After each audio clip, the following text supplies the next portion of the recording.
Awful. Just, I mean, how often are we praying for rain just to put us out of our misery? And that's what happened yesterday. We got a Garrett Cole rain out that could have either salvaged a night at 1-2 or completely decimated us at 0-3. We end 0-2. I'm disappointed. I'm not happy. That's the bad news.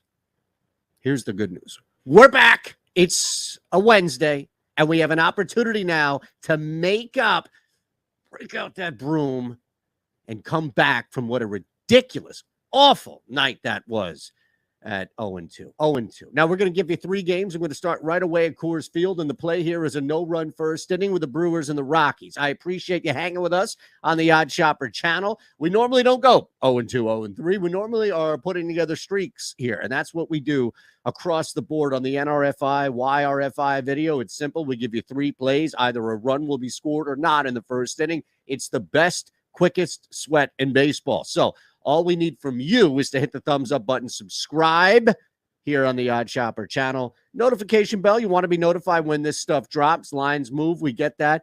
And also, here's the beauty of it.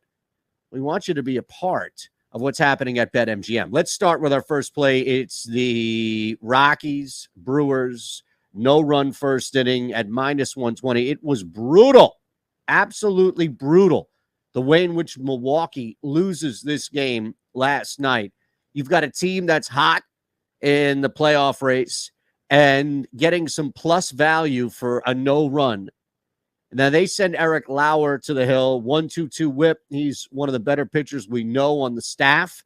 So I don't have a tremendous amount of concern here, as the Rockies themselves have been dipping with a home run per first inning average. So because it's Coors Field, they're going to have a higher average, but that number has dipped at home really significantly since the first half of the season, where they were a top 3 team, and they've dropped now bottom half of the top 10, which I get it is still top 10, but you can see that that's a result of talent lacking as opposed to just being able to rely on Coors Field. So let's look at the other side here. Kyle Freeland, right? A walking, living run. Not so fast.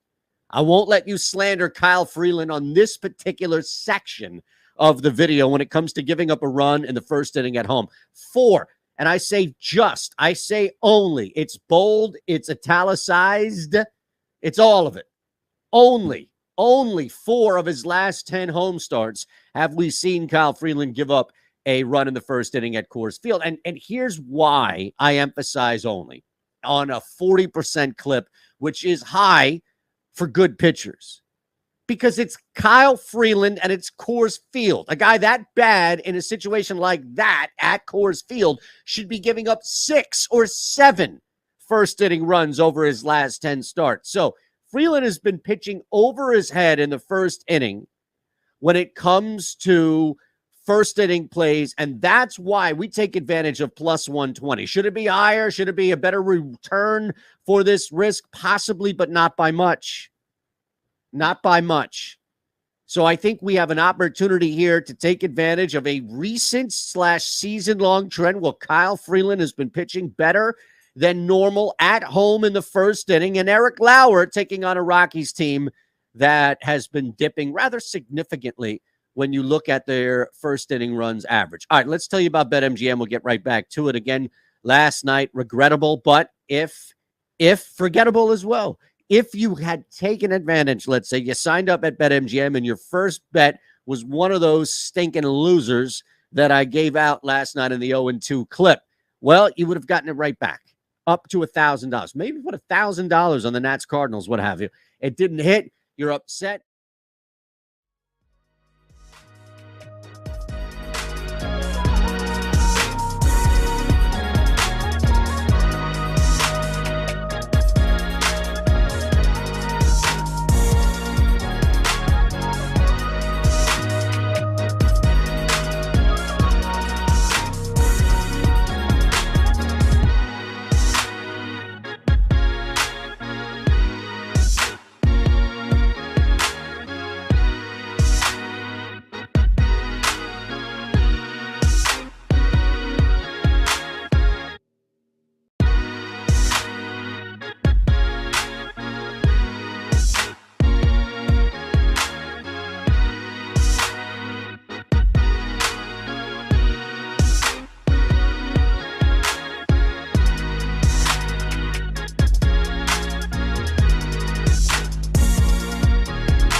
And we are live. Welcome to the MLB Strategy Show. It is Wednesday, September 7th. I am Josh Engelman. I am joined... Engelman? I didn't even say my own name right. Good God. It's one of those mornings. I haven't drank any coffee in the past 3 days with caffeine in it, and I think it's starting to affect the way that my brain works.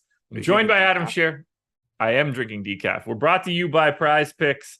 And interesting day. 6-game main slate tonight. We're not talking about that now. We're going to talk about the 6-game. I guess we're calling it an early slate. It locks at 3 o'clock. So 2 6-gamers tonight if you're interested. So we're going to break down the early first. You'll get the deeper dive and live before lock for the main slate later on. So hit that like button, subscribe to the channel, hit the notification bell so you know when everything goes live. Adam, what's up? How'd it go yesterday? Didn't go too well. Took one shot at the $2,500 Millie Maker tournament. Didn't cash that. MME stuff was normal. Didn't lose a ton. Didn't profit. Just kind of close enough to even. Head-to-heads, I think I came out ahead. I know I lost. I had a 1v1 with B. Kreider, and that was a decent amount of my action. He had Victor Reyes. I had Franmil Reyes. He beat me by, I think, a point. So that was Battle of the Rey. Yeah. So, yeah, it was a losing day, but nothing crazy. Yeah, so starting Monday, I transitioned to decaf, trying to wean my body off of caffeine a little bit. And I think it's making me less sharp. That is tough to do. I deserve that. Didn't really realize it was coming until I said it, so it makes me feel that I'm actually even more correct. But I slept better last night, which I think is interesting. I don't normally drink coffee like late into the day. It sort of ends no later than noon. You don't do the 5 p.m. deeper dive coffee? No, I don't. I mean, I did actually yesterday. I think we were on the deeper dive, but it was a decaf iced coffee. Yeah, I think I was still working on. I don't remember what I had yesterday. Oh, I had gotten a latte from somewhere, so yeah, I was still working on that during the deeper dive. All righty. Well, we've got a really ridiculous pitching slate that I'm excited to talk about. I wish that I had the ability to play this slate. Going to be out of the house right around lock for Liverpool's Champions League game against Napoli. So I say we just dive into it. Oh, Red Skittles wants to know, decaf or no alcohol beer? What's more pointless? I mean, I like the taste of coffee, so non-alcoholic beer to me. Way more pointless. I mean, I think that they're both pointless. I would lean towards, I'd be more likely to drink non-alcoholic beer, I think, just because I could see being in like a social situation where I'm like, I still, want to feel like I'm drinking beer. Like, if I'm out for, like, if I'm not drinking, but like I'm out with friends watching football, I could see maybe being like, oh man, I kind of, just want to taste a beer. I'm never really like, I want to taste coffee. I'm like, I need coffee to function. Oh, see, like the taste of coffee is like my favorite drink. I like the taste of coffee, but it's because, I mean, it's the same reason I like the taste of beer. I like the taste of coffee because of the effects that come with it. See, like I put a little bit of sweet cream creamer. I've got a scoop of mocha collagen protein powder that I add to it. Blend that shit up. It's like becomes this nice frothy hot latte in the morning that I just like. It's just the way that I want to start my day. But I felt like caffeine was starting to like mess up the way that I slept, so I wanted to test it out. And so far, so good. Other than I feel like I wake up slow. You ready to do this? Yep. Yankees and Twins. At least this one is less interesting than some of the other things we have to talk about. 4.1 run implied total for the Yanks, 3.4 for the Twins. They are playing a doubleheader today. Domingo Germán and Louis Varland going for the Twins. Germán, 10% owned at 7,300. Varland, 5% owned at 5,500. But Varland doesn't look like he's anything special, at least from a steamer projection. We kind of know what Domingo Germán is at this point. I basically think that both guys are almost appropriately owned, although there's some value to Louis Varland. It's just a terrible spot. Yeah, a really tough spot, obviously, against the Yankees. He is only 5,500, so, I mean, if you need that, sure, I guess. I actually have Fantasy Cruncher running right now. Varland showed up he showed up as optimal for me like 11% of the time, but that's still a pretty low percentage compared to some of the guys at the top. So I don't think it's going to be any sort of a priority for me to get there, but it does mean he's going to show up as being a little bit under-owned for me, if I need to pay down for a pitcher. For Domingo Germán, He showed up around 20% of the time. Reasonable option. Again, there's a couple of pitchers on this slate that I would much rather get to, but Yeah. he looks fine. Yeah, like 8% top pitcher, 22% top value for Varland. I actually had it at 11 and 31. So there's something there for Varland here, even in this awful spot. I just don't know how necessary it is to pay down because, well, we'll get to that in a bit. It might be necessary, but I'm getting to the Tigers. So, you can just ask that question out loud if you want. I didn't want to cut you off, but what the fuck is a red light bed? Exactly what it sounds like. Different wavelengths of red light permeating your skin for different benefits. That's not what it sounded like. It sounds like a tanning bed with like red lights, but basically exactly that. That's exactly the exact experience. A tanning bed without the tanning, but with red light. And then I red lights sat in a different around here. And then I sat in a massage chair for 20 minutes. That's the way that I started my day. Nice. I woke up, did a best ball draft, and got coffee. There you go. It was nice. Therapeutic at the very least. I was at 6:40 this morning. Were you doing that underdog draft at 6:40 this morning? I think like 7:30. Yeah, chat's on board with me. It sounds more like something you would find at places I frequent. I mean, it's great stuff. Good for the body. Good for the inflammation, allegedly. We'll find out. I joined like a wellness center, so I go do this shit like every day now. Nice. Feels good. Relaxing. Cryo comes a little bit either later this week or early next week. That I'm excited for. What? Never done it. Cryo chamber. So you go into like a really cold room for like 2 or 3 minutes. Sounds like they freeze you. They do freeze you for 3 minutes. And then you get the hell out of there, and apparently invigorating. I'm a little nervous about it. Never done it at all. Not even the one where they keep your head out. This is just, you go in. Makes me nervous that someone will block the door. Yeah. Like, that's my biggest fear in the world. Like, that's obviously not going to happen. I hope. Knock on wood. Clip this just in case it does. So to sum this up, you're making wholesale lifestyle changes where you go from drinking caffeine to wake up to freezing yourself to wake up. And that is considered healthier. Yes. Okay. We're on the same page here. Trying to work with, I'm all creaky when I leave the gym and everything. So trying to help the recovery, make it not as bad. I do leg compression. I do hip compression. Yeah. Same page here with Steven Leibowitz. Got to do a salt cave. So they have a salt diffuser that goes into the air for their dry float room. So I breathe it in instead. High-tech ice bath. Yes. Ultra high-tech ice bath. I don't know. Yeah, I mean, we're just on different levels. I went to get my coffee today, and the barista or whatever was like really friendly and upbeat and talking about like positive self-talk and stuff. And I'm just like, it's too early in the morning for this shit. Just give me my coffee. Like, I can't even handle that conversation. I certainly can't go freeze myself. Okay, well, let's do this. Would you sit in a massage chair if you had one? I never have, but yeah. Okay. So right away, checkbox, positive thing. Would you do an infrared sauna? I don't even know what that is. Okay. Would you go into a sauna? I guess. You know what a sauna is, correct? Okay. Great for hangovers. Really, they'd be great for you. Room. Yes, a hot room. Would you do the cryo? Yeah.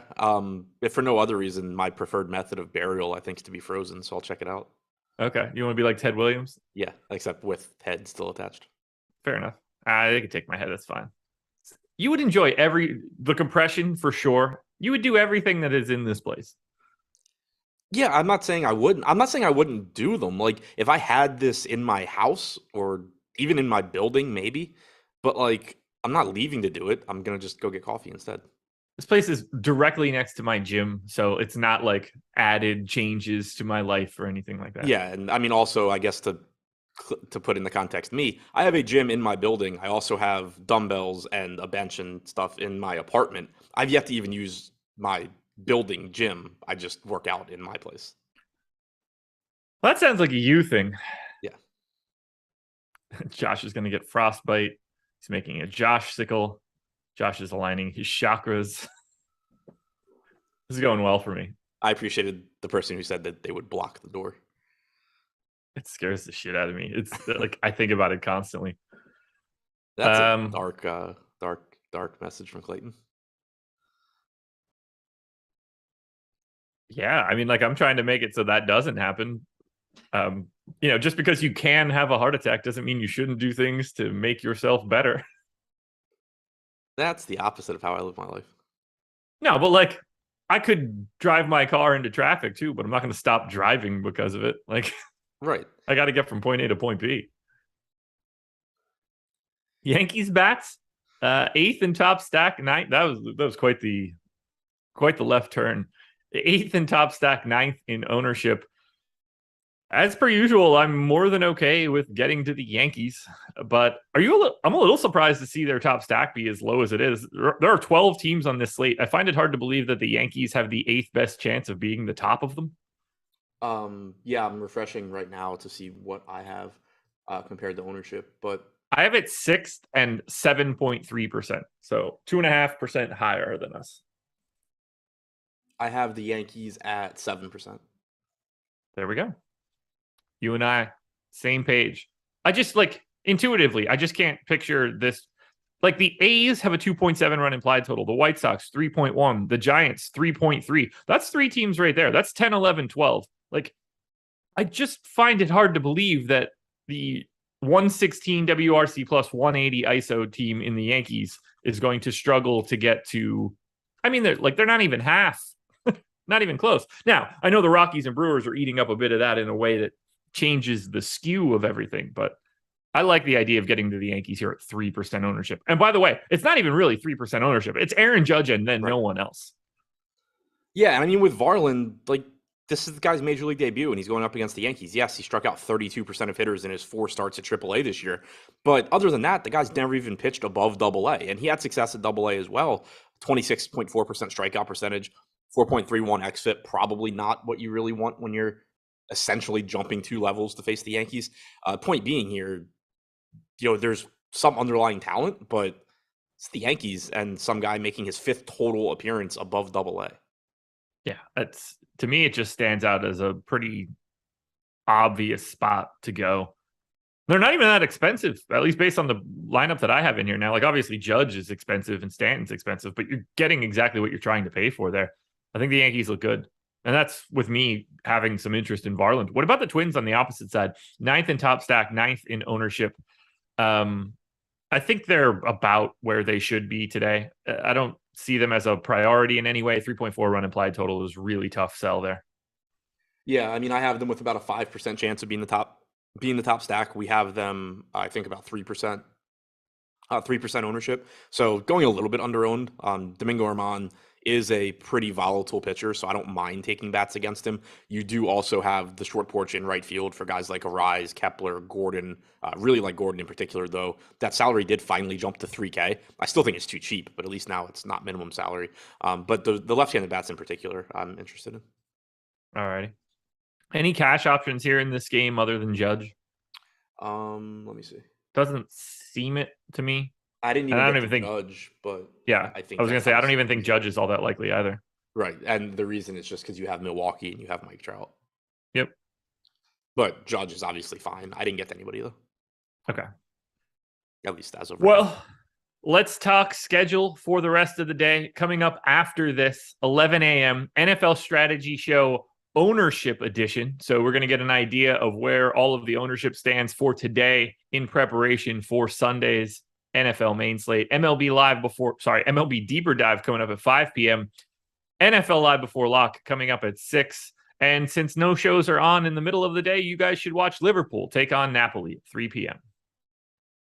Champions League. This is the most important football tournament on the planet. You're just like, nah. The most important football tournament doesn't start until Sunday. Is that the Millie Maker? I was just referring to the NFL. That's not a tournament. Starts tomorrow, but and also isn't a tournament. Sort of is. Is it? I mean, like not. These are all qualified. 17 weeks of qualifiers or whatever. Yeah, like it's not a tournament, but it's in the broadest sense of the word a tournament. NFL Strategy Show Ownership Edition at 11 a.m., but MLB ownership is free for today, so head on over to Stokastic.com to check that out. Time for Course on a 6-game early slate. Starting to get a little bit better. Just kidding. 5.6 run implied total for the Rockies, 6.3 for the Brewers. Kyle Freeland and Eric Lauer. Neither guy owned. 6,400 for Freeland, 7,900 for Lauer. If you get any shares of either guy, I don't think it's crazy, but they are not the priorities of today's slate. Yeah, I mean, I just don't have any interest in the pitching here. Okay. I wouldn't mind I wouldn't care if I got a couple shares of Lauer, but he's going to be like my 7th guy, so I don't actually care. Let's talk Brewers. Yeah, I mean, I have them both going under-owned, but it's because they're both getting 1% ownership. Exactly. Stop me if you've heard this before. The Brewers are the number 1 stack. They are 3rd in value, oddly enough. 1st in ownership at 28%. And much like we said yesterday, and much like we said the day before, I don't really see a scenario where you're getting away from the Brewers. They look really good. I like them more today than I did yesterday because there's only 6 games. Yeah, I mean, they still look really good. I think I probably like them a little bit less just because I think Freeland's better than Cool. I have them with a 16% chance of being the top stack. Value incorporated into that. 28% aggregate ownership. Like, they're clearly going over-owned here, but you still can use them to fill out lineups where you have enough contrarian plays. There's still going to be a lot of the top projected guys on the slate. So it is just a really similar slate. Yesterday, for me, it ended up being pretty much what I expected, where I got to 20 to 30% of a lot of the Milwaukee bats. And it was just, if they were all stacked together, I had some low-owned pitcher. I had a low-owned secondary stack. In a lot of lineups, I had a 5-man like giant stack and then 3 Brewers or something. So you can still certainly use them to round out lineups. I still really hate the idea that just because a team is popular, you just shouldn't be playing them. I think it's really dumb. But still, like, they're going over-owned, and you're going to have to do something if you're playing them to get away from the field. Yeah, I think I'm getting to them. I'm a bit more optimistic than you on them for today. I have them as 25% to be the top stack.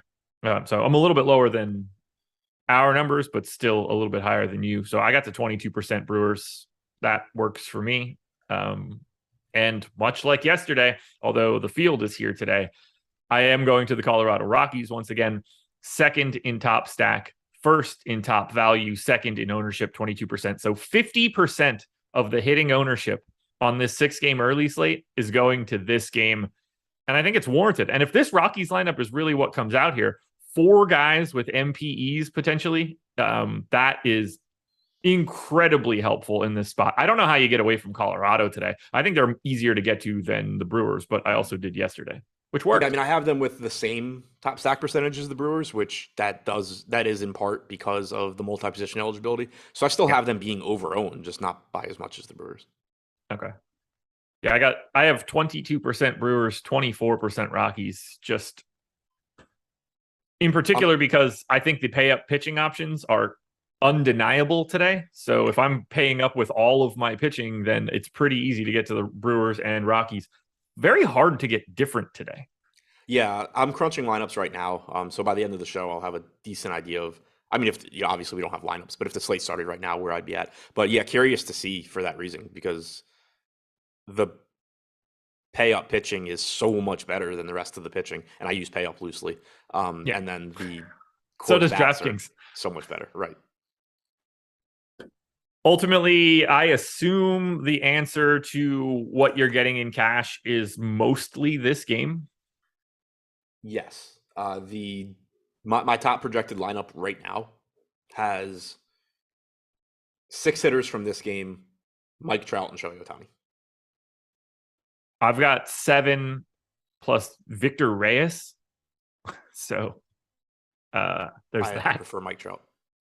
Well, yeah, but I also have somebody else somewhere. Well, who are your pitchers? There's no way we have the same ones. Castillo, Strider. Yeah, we don't have the same ones. Who the hell do you We'll get there. We'll get there. A's and Braves. Just if you're playing cash, focus on Rockies Brewers. That much I can tell you. And hit that like button. 180 people in here, 40 likes. 2.7 run implied total for the A's, 4.5 for the Braves. Ken Waldichuk going for Oakland. and Spencer Strider going for the Braves. Ken Waldichuk sounds like he would have been a starter in like 1981. Yeah, I always like whenever I hear his name, I just picture him being on like the 1980s A's or something. Yeah. He is a big ass like Strider's mustache. Right. Man, who was it? Daniel Mangden on Oakland that had the Raleigh Fingers mustache also on Oakland. But yeah, 5,500, tough matchup though. He is a solid pitching prospect, but a really tough matchup here against the Braves. The weather in Oakland again looks like it's going to be 85 to 90 degrees, so ball should be carrying here a bit more than usual. He's in that same boat, I guess, with Varland. Like, I think he looks a little bit better than Varland, but similar where I don't think I'm really need to get to them because hitters are so cheap and there's really good payout pitching options. But if you do need to pay down, 5,500 for Waldichuk is fine. Are we really doing this again? Like, what? 8,900 for Spencer Strider today in Oakland against the A's. It's so dumb. He's the unquestioned top pitcher on the slate. I got him projected for 22 fantasy points at 8,900. No brainer, top option. I don't know what else to add. 64% ownership is probably not enough. Yeah, I agree. Like, I just don't know what to do with this. He's got a 37.8% strikeout percentage as a starter this year, 2.22 xFIP. Facing Oakland, I mean, yeah, the weather's not ideal for pitching, but the guy's just unbelievably good, and you're not paying for it. He could have a relatively poor start by his standards and still be a good option because he just goes like 6 innings, 3 runs, 8 strikeouts or something. That's not a particularly good start for Spencer Strider. Since June 1st, he has 5 starts with 11 or more Ks, culminating in that 8 inning, 16 strikeout performance against Colorado 6 days ago. Did you see the he should be like interview with him about what he today. Considers a successful start? No, but I assume that he doesn't think most of his good starts are good. 27 strikeouts on 81 pitches would be successful. He's working on it at this point. Yeah. I don't have anything to add. If you don't play Strider in cash, quit DFS. He's just not if you don't play priced Strider correctly. in cash. Just up your volume, your running bad, and use my games to do it. That's true. This is so insane. I don't think it matters, but like, do you think him being listed as a relief pitcher does something to his salary? That's kind of been my guess. I don't know. It's like, because you've kind of had the same thing with him that you were having with Ohtani, where I think Ohtani being a hitter was kind of somehow messing with the pricing. And I think Strider being listed as a reliever maybe is somehow messing with the pricing. But like at the same time, I don't know, because no reliever would ever be $8,900. Sure. But it's almost just like there's something like pulling it back. Mike Gray says he should be 10-5 on this slate. You should be more than 10-5. Yeah, I mean, 10-5 would at least be like reasonable. Yeah. 8,900 is a joke. Him and DeGrom, anytime they pitch, should just be like 11 to 12K. Yep. I mean, DeGrom needs to be ahead of him because it's established, but Strider's not too far behind. Better. Yeah. But like, I get where you're going there. Yeah.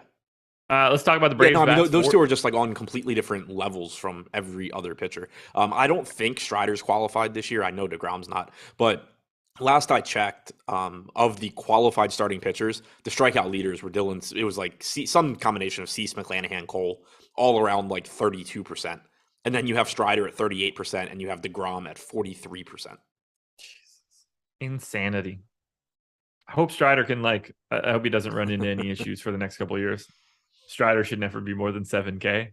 I'd forgotten about that one. That was insane. Just legitimate stupidity. 4th in top stack, 5th in ownership. I'm a little bit lighter here, but at the same time, I think the Braves are going under-owned. They are mildly expensive at the top, but I don't really mind. I'd be happy to get to some Atlanta here. It's just a bad park. Yeah, but I do think that's honestly mitigated a bit by the weather. It should play, I think, more fair. I mean, part of the reason Oakland plays so poorly, one, it's the dimensions, but two, you just get so many 60-degree games there where the ball's just not going to carry. That's not the case today. I do have Atlanta going under-owned. I have actually every single team on the slate that is not the Brewers, Angels, or Rockies going under-owned. So Sure. that shouldn't be surprising. But the Braves are one of the most likely to succeed of the teams that are going under-owned. So I do like the idea of getting to them against an unproven pitcher in Waldichuk. I cannot have a share of Oakland. What'd you say? I don't want a share of Oakland. Yeah, I doubt I do either. Like I was telling you before the show, I actually got to him a little bit last night against Wright, which made me want to rethink my entire lineup making process. But then they scored like 10 runs, so I just decided that once again, my computer is smarter than I am. Yeah, it is. Well, I mean, you should make sure you write that down and put it as like a sticky note on your computer, just so you know, because it is unquestionably smarter than you. I got nothing else to add here. Play some Braves for sure, but play all of the Spencer Strider if you can.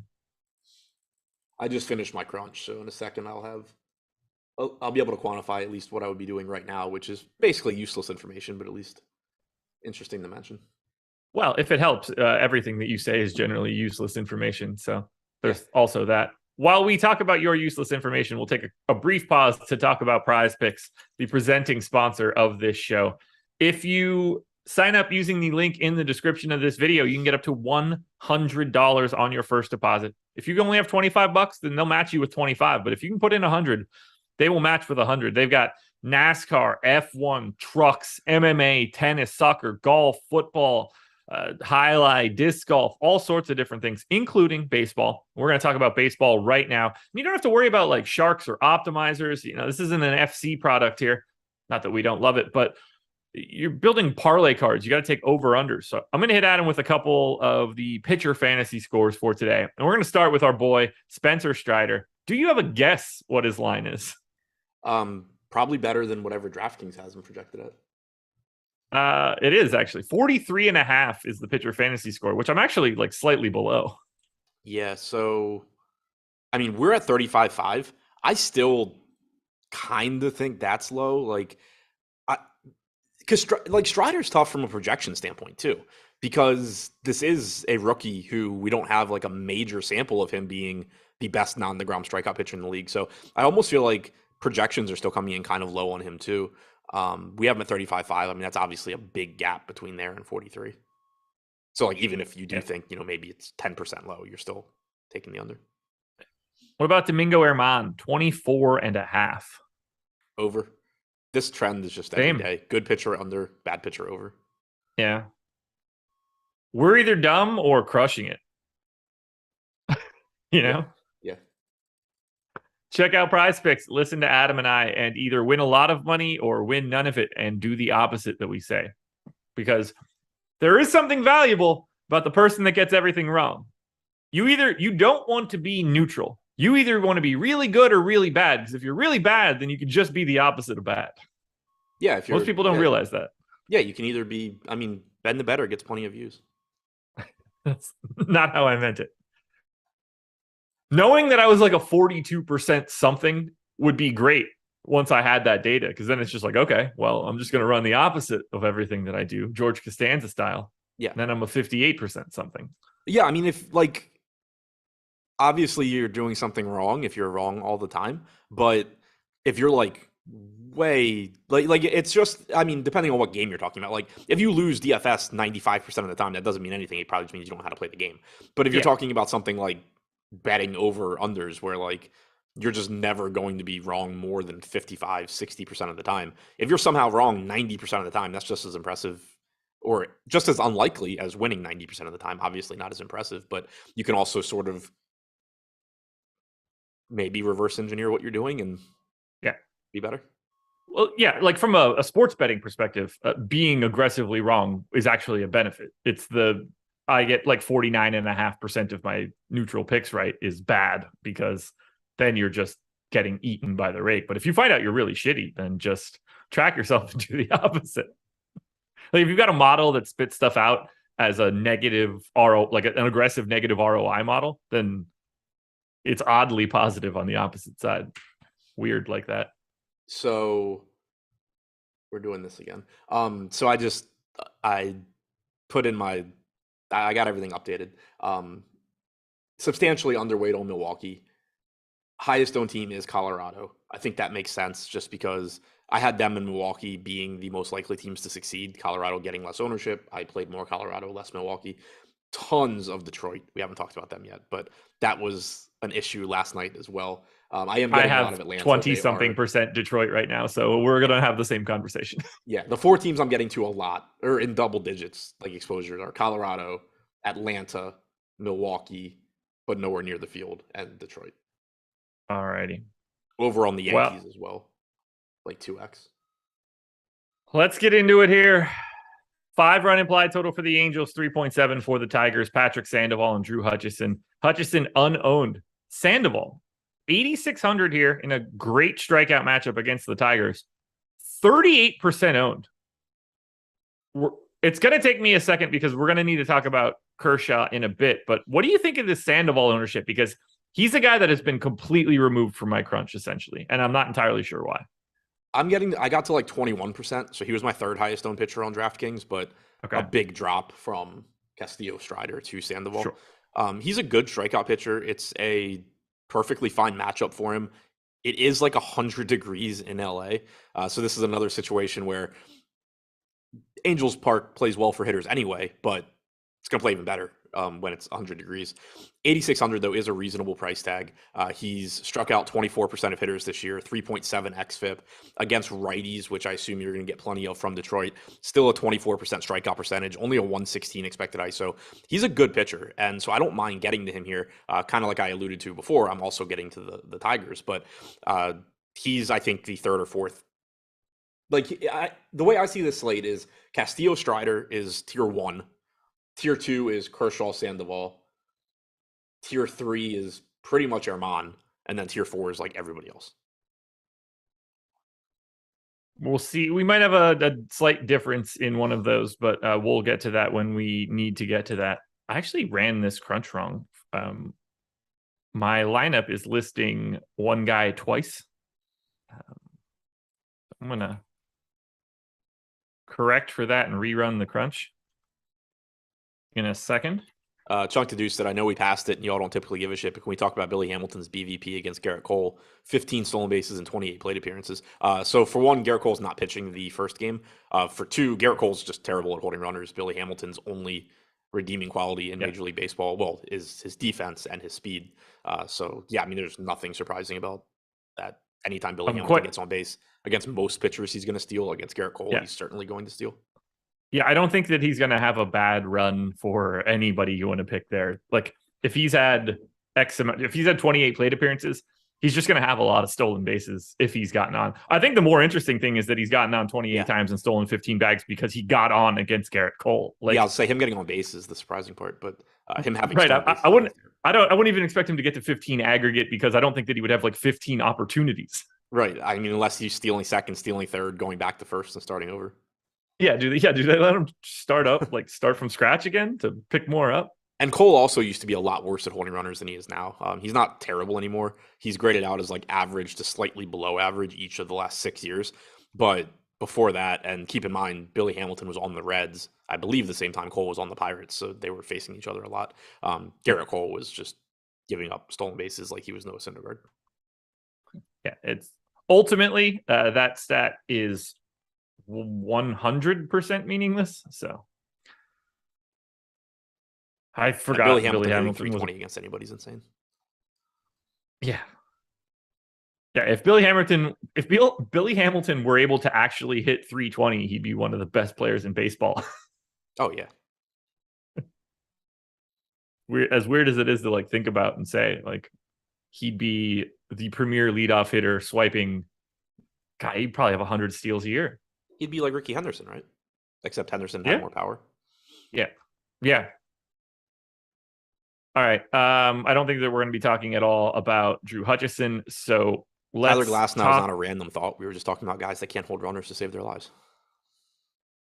I forgot about Tyler Glasnow, honestly. I was actually trying to think of him when I compared Cole to Syndergaard. I was like, I know there's somebody else that I want to say, and I couldn't think of who it was, but it was Glasnow. Let's start with the Angels. Third in top stack, third in ownership. I had them third as well. I'm finding it difficult to get to a lot of Angels. I just have more Rockies and Brewers. I think that's just going to be one of those decision points where you probably only get to 2 of the 3 in any sort of major volume. And it doesn't appear that I'm getting to the Angels as much as I'm getting to Coors. How do you see it? Yeah, that's how it played out for me as well. And that's typically kind of how it goes. Like I'd mentioned before, I have every single team on this slate being under-owned, with the exception of the 2 teams in Coors Field and the Angels. So I ended up, again, if the slate started right now, over on Colorado, under on Milwaukee, under on the Angels. I don't think that there's I don't think that's necessarily like the correct approach or anything like that. It's how it played out for me. It does make sense to me because I have Colorado and Milwaukee being the most likely to succeed, with Milwaukee at higher ownership than Colorado. The Angels are at a little bit lower ownership than Colorado, but also less likely to succeed. So it kind of just pushes Colorado up for me in 2 directions and then pulls back Milwaukee and the Angels. Certainly not saying that I feel comfortable not having a lot of Mike Trout, Shohei Ohtani in 100-degree weather against Drew Hutchison. Taylor Ward's cheap. Rengifo's pretty cheap. I think the Angels are in a good spot. It just so happens that I'm not getting to a ton of them as is right now. We are in the same page. I don't have much else to add there, but let's talk about it now. 5th in top stack, 2nd in value. I actually had them first, but it's basically the same number. 3.3% owned in the aggregate. That would be the Detroit Tigers. You get the benefit of being on the opposite side of Sandoval's ownership. By the way, I made a little tweak to what I had. I have 16% Sandoval now, so you and I are very, very much in lockstep.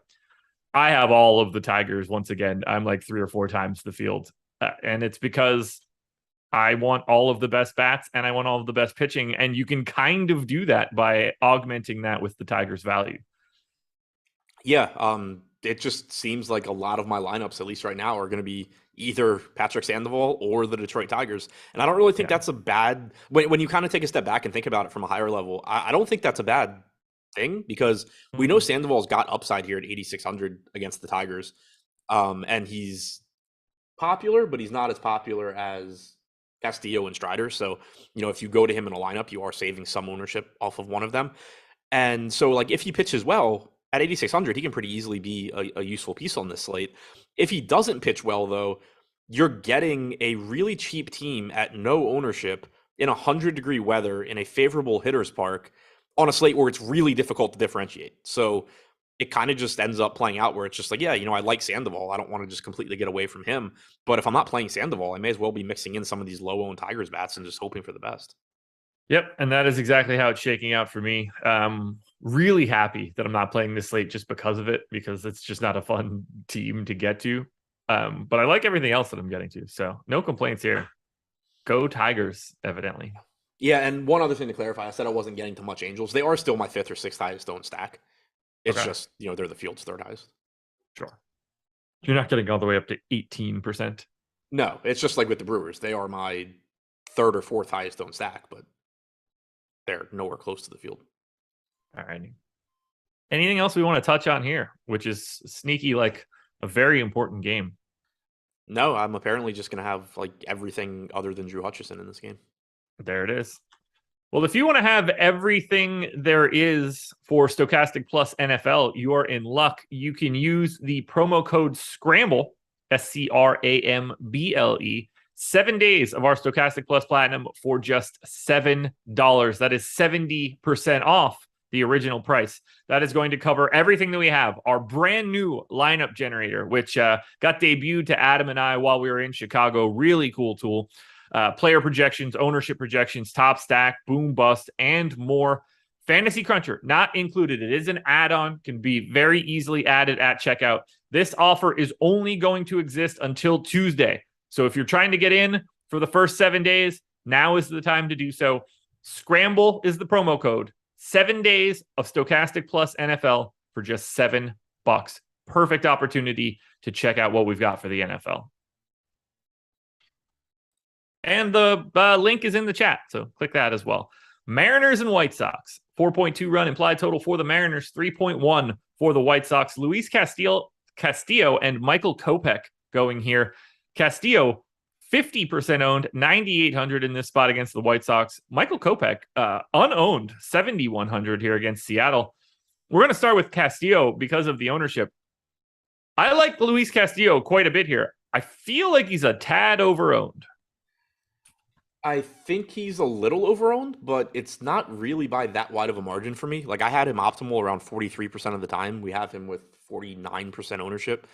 Him and Strider project the best for me. So I was getting 85% Castillo, 77% Strider. Wouldn't be upset if that turns into more Strider in particular, but 9,800, decent spot against the White Sox. Great park to pitch in. 3.1 implied run total for the White Sox. Castillo's been good forever, but this year, 26.7% strikeout percentage, 3.2 xFIP. I really like Luis Castillo. I like him too. I'm getting to a little bit more Clayton Kershaw. We can have that conversation shortly. I'm a little intrigued by Michael Kopech, 7,100. Is there anything here for you at no ownership? Because I got 12%. I got 0. Okay. I mean, it's a good Reasonable. park to pitch in. It's not a great matchup. He hasn't been very good this year. True. As a starter, 21.4% strikeout percentage, 4.8 xFIP, 12% walk percentage. It's just not really a slate where I see myself getting there. I think it's more so like if I were to not be getting Castillo, Strider, Sandoval, which isn't many lineups, Kershaw, it's even less lineups. I'm probably just taking chances on the really cheap guys. The Varlins and Waldichucks of the world. Waldichuk. Fair. Yeah, look, 12% will probably rotate down a little bit as we get closer to lock. Don't mind getting a little bit. Don't see the matchup as all that different here in comparison to some of those other spots, but I do like the park. That would be my only sort of piece that I'm advocating for. One thing I do know, though, don't anticipate getting much from a bats perspective. Mariners are 6th in top stack, 9th in ownership. White Sox are 11th and 12th. I have 4% total ownership going to the Mariners and White Sox. Do you have any priorities here? No, I have 2% going to Seattle, and I currently do not have a single White Sox in a lineup, making them and Oakland the only 2 teams that applies to. I do have 3.5% of Yasmani Grandal, 3K catcher. That's the only reason that's happening. I don't have anything else here. And now we close it out with the piece that I'm interested in the most, Dodgers and Giants. 5.1 run implied total for the Dodgers, 3.3 for the Giants, Clayton Kershaw and Alex Cobb. Does Alex Cobb pitch every day now? We just talked about him like 2 days ago. Yeah, so it kind of feels that way. Clayton Kershaw, most expensive pitcher on the slate because DraftKings, I don't know, thought that it was 2012 instead of 2022. He is 19% owned here against the Giants. Cobb, on the other side, 7,700 unowned. I'm going to start with Kershaw because he's the more expensive pitcher, but I kind of like both of these guys.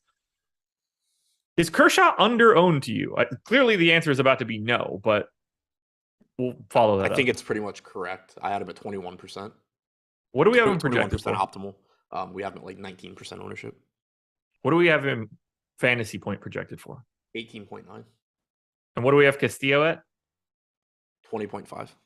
Okay. This is my difference. I've got Kershaw 19.9, Castillo 19.1. I'm getting to both guys, but it's creating a spot where the 2-to-1 plus ownership gap is flipping Kershaw and Castillo for me. So I have 25% Castillo and I have Kershaw in at Castillo's ownership.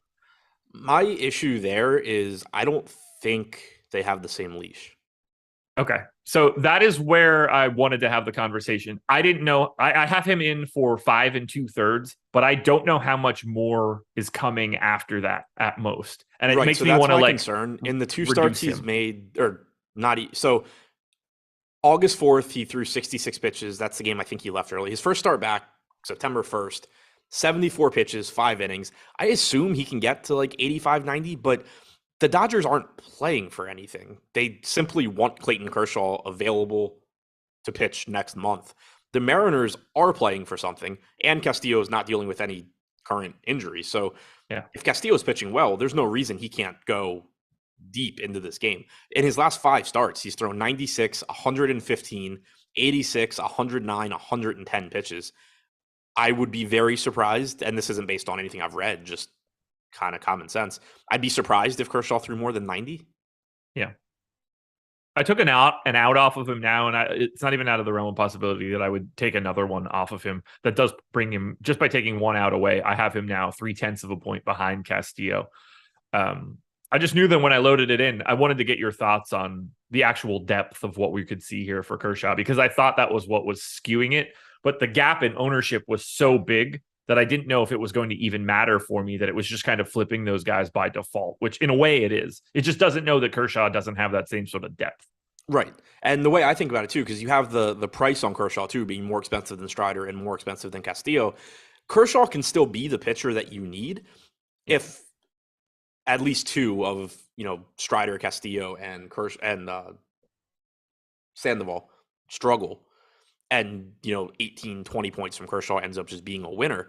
But not only is that relatively unlikely to happen, that 20 points is, the highest score out of this group, but you're also paying the premium for it. So, like, I'd be more inclined to take on – there are two ways that I'd be more interested in taking on Kershaw on this slate. One would be that he's getting even less ownership. Two would be if he's at a discount. Like, if you make Spencer Strider Kershaw's price and you make Kershaw Strider's price, the conversation becomes a lot more interesting. But as is, you're talking about a 20% owned pitcher that I don't think has anywhere near the same leash that Strider and Castillo do. I'm happier just playing, even though it's going to force me onto a team like the Tigers, I'm happier just getting more Castillo and Strider.